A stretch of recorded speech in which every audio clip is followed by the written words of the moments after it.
Let's talk about some of the issues emerging this weekend on the campaign trail. Donald Trump is blaming protesters entirely for the chaos that broke out Friday in Chicago. He says his people are not violent. It's, quote, these people that come in.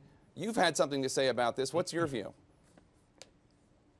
Well, there's no question that Donald Trump has created a toxic atmosphere, pitting one group against another and name-calling and all those kinds of things.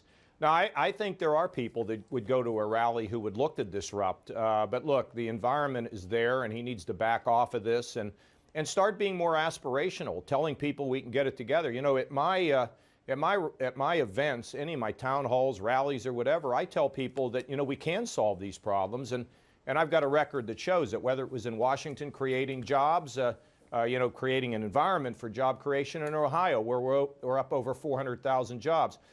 Jake, you can go into a room and get people depressed and down and angry, or you can walk into that room with the same people and you can lift them and give them hope. And I think we need to be hopeful in America, not depressed.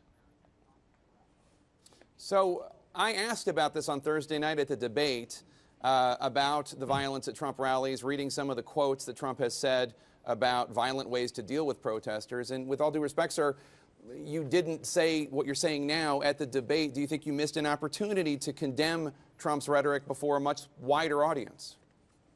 Well, Jake, look, in those debates I hear this and that, but it took me to see on Friday night what was happening at that arena. I mean, I really don't watch Trump rallies. I don't watch the news. I basically watch the Golf Channel when I'm traveling, believe it or not. But when I saw the violence in Chicago, I just had enough. And you might recall, it was in the third debate where I started saying that Trump was dividing us. I also said that Ben Carson's plans on Medicare were outrageous. And so I've made my point. But when I saw the violence, Jake, I felt compelled to really say something about it. And I'm very comfortable with the fact that I waited until I felt it was necessary for me to say something. And look, that's what I've got to say about it. It's just not the road I take. But you know what? When you have a record of having success in relieving the frustrations of people, and let's face it, they're worried about keeping their job. They're worried about their wages. They're worried about they're not getting any interest in the banks. They're worried about their kids' future.